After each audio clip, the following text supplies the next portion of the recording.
yang kita coba pilah-pilah itu kan di Eropa itu ada paling tidak ada tiga kelompok kan. Jadi kelompok kita bilang kelompok di pemerintahan, dua kelompok di bisnis, dan ketiga kelompok di society-nya. Jadi kalau di level bisnis itu sebenarnya partner kita di Eropa itu selalu mengatakan we are in the same boat, kan selalu bilang begitu ya, karena memang mereka butuh kita gitu. Tapi di pemerintahan ini yang kadang-kadang tergantung dengan siapa yang berkuasa gitu, apalagi di parlemen gitu ya. Jadi siapa partainya itu kemudian yang membuat regulasi yang, jadi yang justru yang repot itu di level pemerintahan di parlemen ini yang selalu arahnya itu membuat regulasi, baik itu undang-undang maupun regulasi yang lain gitu ya. Nah, kalau society itu memang kampanye, tugasnya kampanye. Jadi kampanye itu memang gencar sekali dilakukan di level society, NGO, mempengaruhi konsumer. Jadi targetnya mempengaruhi konsumer supaya dia betul-betul perspektifnya di konsumer itu ya negatif terus terhadap sawit. Nah, ini kita mesti harus tahu petanya seperti ini. Jadi kita mesti attack mana kan gitu.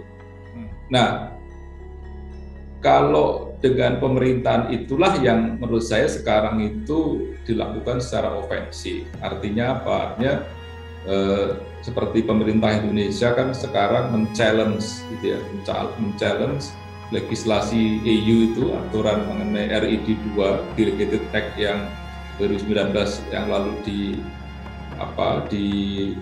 diterapkan itu atau diundangkan, itulah sekarang di-challenge di WTO kan, di WTO itu. Jadi pengertian ofensif itu sebenarnya, dan juga Malaysia mengikuti langkah Indonesia melakukan hal yang sama supaya regulasi itu diskriminatif itu kan, diskriminatif. Jadi kita minta supaya itu dibenerin lah, dicabut atau apa, nanti tergantung bagaimana putusan di WTO.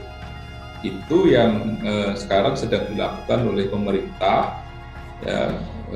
Tentu kita juga menjadi bagian dari itu ya, karena kan tidak cuman melakukan menuntut saja enggak, tapi ada program-program ikutan yang lain yang dilakukan. Misalnya kan kita membangun opini, kita melakukan lobby di pihak-pihak tertentu. Nah, itulah yang kita sebagai bagian dari program bersama pemerintah.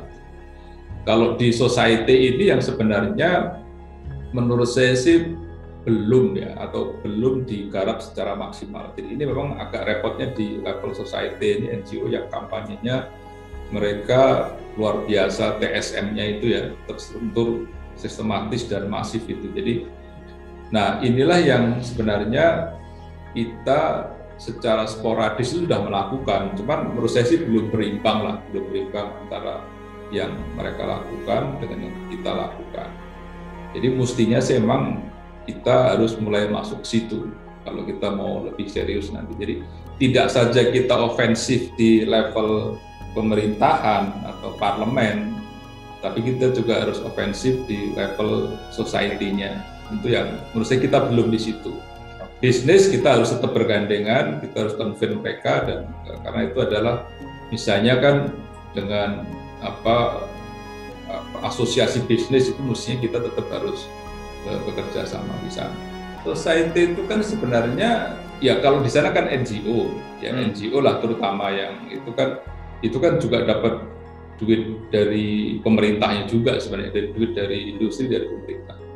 Nah, ini yang kita itu harus merapikan langkah kita di situ, karena ini menurut saya sih besar banget kekuatannya, dan kita juga tidak bisa hanya dengan seminar, tidak cukup hanya dengan seminar, tidak cukup hanya dengan misalnya bikin buku ya nggak cukup gitu ya, video nggak cukup. Jadi memang harus semua strategi dilakukan.